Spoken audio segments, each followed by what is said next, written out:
পুরা বরাক বেলির মধ্যেও প্রথম এমন বিজনেস আইডিয়া আমি লাগাইছি। কিতা বুঝছস, করতে নি বিজনেস।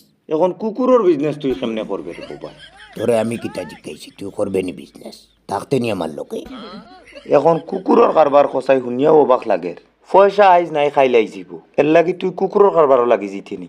ইকানো হারবারের মাত কইতে কেইলো, তুই কিতা গল্লিত বুয়ে বেশি নি রে বাবাই। আগলস বিজনেস করতে। কুকুর কিতা বেচা কিনা নি? কিনা নাই, শুধু বেচা।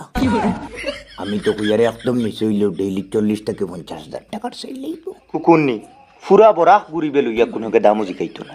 যে জায়গাতে একটা কুকুর থেকে এক চাকা বিস্কুটের মূল্য বেশি, ওখানে মানুষ বই রইছেন তোর টাইম থেকে কুকুর লইবা। আরে ভাই, যেখানে মূল্য নাই এখানে তো যাওয়ার প্রশ্ন হয় না।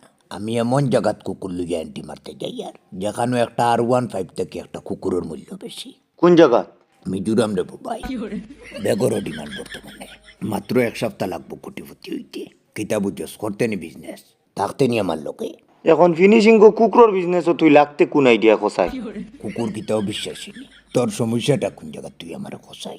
একটা কথা যে তোরা বুঝাইতে পারি না, আমি যে জায়গার প্ল্যানিং করছি তোর কিতা মনে হয় আমি কোনো সাধারণ প্ল্যানিং করি অত বড় একটা স্টেপ নি মুখে আনি? সব ঠিক আছে ভাই, তুই ইটা কুকুর টুকুরের প্ল্যান ক্যান্সেল করিলা। ইটা তুই মুখে জেলা করে বাস্তবে বহুত কঠিন আছে।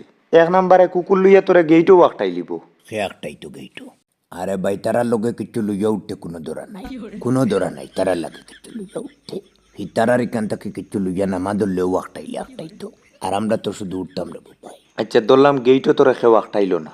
ও যে কুকুরটাইন লইয়া তুই মিজোরামর টার্নিংগর মাঝে যাইপিয়ে রাস্তাত কুকুর বেউস হই যাবা। তুই এখন মাত মাতস রে ভাই, প্ল্যানিং তো আমি করছি না নি। কুকুরের সেফটির চিন্তা যদি আমার না থাকতো আমি কি আর শখ করি 9 মাস থেকে বুঝে সাইরঙ্গ এক্সপ্রেসের অপেক্ষা করতাম? আমি তো কবসে বিজনেস শুরু করিতাম আর কোটিপতি হইয়া আসতাম।